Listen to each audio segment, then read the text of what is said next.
koy tàmbale ak njiitu réew mi di ñaax rek ñu gën a bàyyi xel gën a vigilant ci gestion Covid-19 bi Macky Sall démb ci conseil des ministres di ñaan ministère yi nga xam ne ñoo yor wàllub santé intérieur forces armées transport aérien ñu veiller daal xool ci frontières yi ngir fexe rek ba nu ñuy maîtriser cas importé yi nga xam ni jamono yi gis nañ ni ñu ngi commencé bariwaat njiitu réew mi tamit di sensibiliser askan wi rek ngir ñu fexe ba moytu li ñuy woowe nouvelle vague de contamination. ministère bi yor wàllu transport moom nag mooy artu ñenn ci compagnie aérienne yi nga xamee ni dañuy faral di yàpp ay tukkikat yi nga xamee ni amuñu test Covid ministère bi nag nee na bépp compagnie bu ko def di nga delloowaat ki nga fi andi ca l'aéroport ba nga ko jële woon wala ci beneen i aéroport. dañuy wax ci chirurgien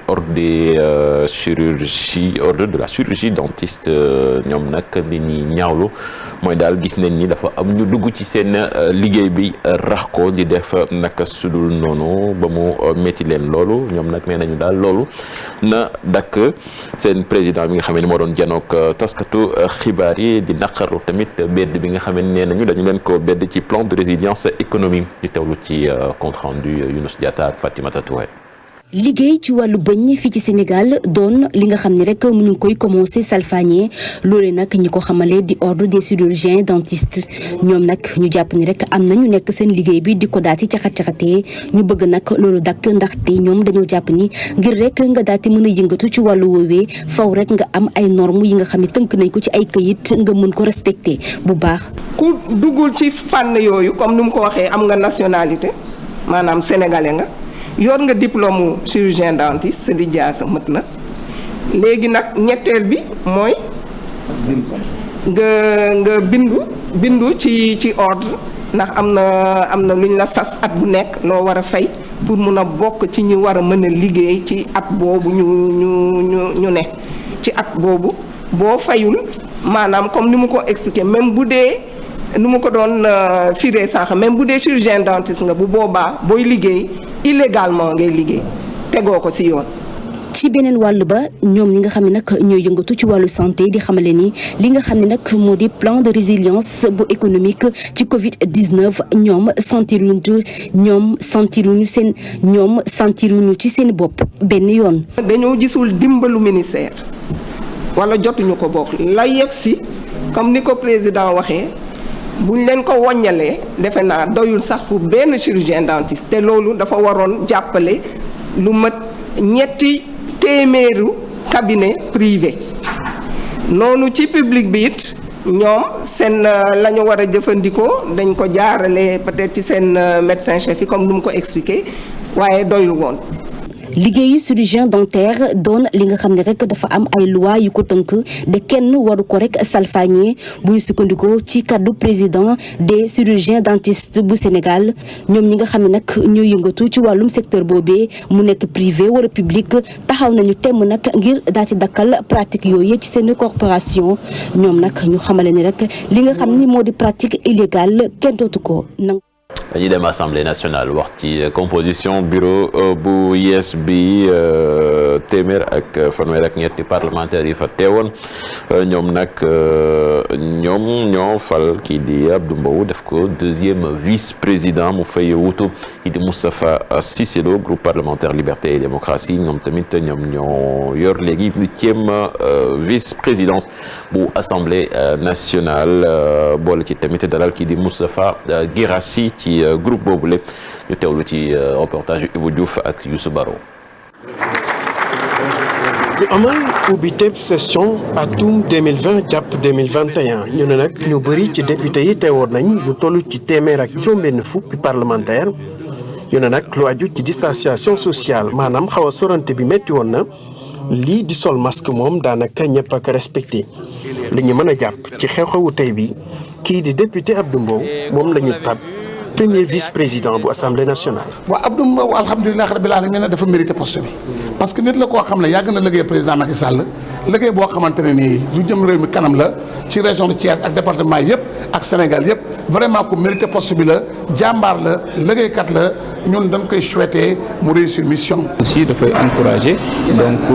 jeunes yi parce que président aussi dafa nekk nit koo xam ne dafa def confiance à sa jeunesse donc dafa def aussi li nga xam ne moom mooy la promotion des jeunes lu war a nekk pour que mu gunge ko ci li nga xam ne moom mooy gestion bi mu yore Sénégal. li nga xam ne moom la ñu fas yéene def rek mooy li ñu mus a def mooy continuer di liggéeyal askan bi continuer di déglu population yi continuer di jéem a nekk ay exemple ak lépp loo xamante ni askan wi mi ngi ci ñu jéem ci taxaw. député ji fare ci kuje gi ak itam ñi nekk ci groupe parlementaire liberté et démocratie ñu ne rek seen teewaay moom dina gën a dëgër ak poste vice président bi ñu am ak itam yeneen député yu ñëw rek bokk seen groupe parlementaire. ñun li ñu concerné rek mooy tey suñu groupe yokku na ndax Moustapha Guirassy jógee na ci non inscrits yi ñëw dugg ci suñu groupe kon ñun suñu groupe ñun yokku na kon ñoom li ñuy def seen i changement ñun amuñ ci commentaire. Abdou Mbow Yatta Sow Cheikh Tidiane Gadio Aïssatou Sow Diawara ak ñeneen muy équipe bu yees bu nar a wéyal liggéey bi ci wetu yeneen député yi ñu ne nag lii mooy entrée bu mag bi ñu nar a waajal fan yi di ñëw session plénière ngir wote budget bi Sénégal di soxla ngir wéyal liggéey bi. dañuy wax ci massacre bi nga xam ne moom moo amoon fële ca Boffa Bayotte maître Clédor Ciré Ly moom li nga xam ni moom mooy avocat ñi nga xam ne dañ leen fa tegoon loxo ma ngay laaj demande de liberté provisoire ñu teewlu ko ci micro Boubacar Diassi ak Lamine Mandiang. enquête musul am na ñu rey ci àll bu ñu naan Boffa Bayotte léegi il fallait que ñu am résultat yónnee nañu gendarmerie ñëw nañu jàpp nañu ñoo xam ne xamuñu sax lu xew. ne leen ràpp ci kaso bi ba leen tëjee ci kaso bi ba tey it enquête bi jeexul bàyyiwuñ leen ñu sàkk woon ñu bàyyi leen ñu ñibbi bu ñu leen soxlaa ñu woo leen ndax loolu la yoon wax ne que balaa ñuy jàpp nit loolu dafa war a doon li nga xam ne bu warul mën a ñàkk lañ war a jàpp wante nit ki bu reyee nit sax te jàpp ko war na mën a ñàkk mun nañ ko bàyyi fuñ ko soxlaa ñu woo ko ñaareel bi moom moo di it dañoo gis ne que enquête amul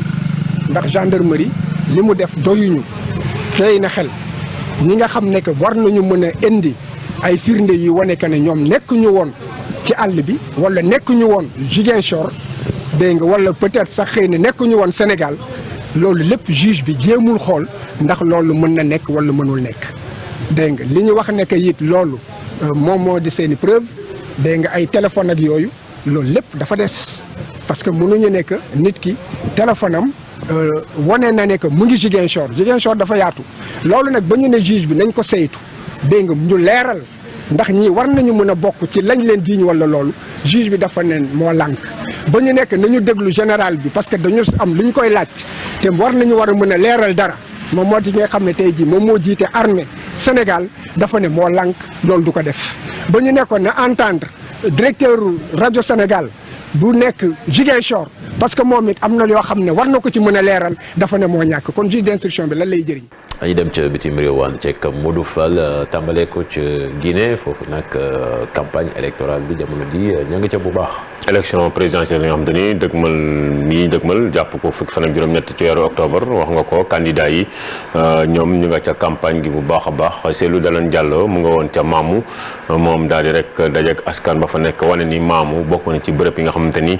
day wane ni Guinée benn la mu di diversité culturelle ñoo bokk seen lépp kon amul a xaaj ak seen moom sax jox na leen dig daje ni ndam dana am incha allah ni kii ca ngoon bu fukk ak juróom-ñett ci weeru octobre muy le 18 octobre nee na kon ca ngoon sa ñoom danañu gàddu ndam li ca wet ga ki nga xam te ni moo di président sortant ba di Alpha Condé itam moom itam amal na ay tournée dem na moom itamit saafonteeg ay ñoñom ak i militant am sàkku ci ñoom kon ne ni nañu taxaw bu baax a baax ngir rek ñu jël ndam li ni ki moom tamit ci fukk fan ak juróom-ñett ci weeru octobre gannaaw bu ñu wotee ba pare waaye fii ci Sénégal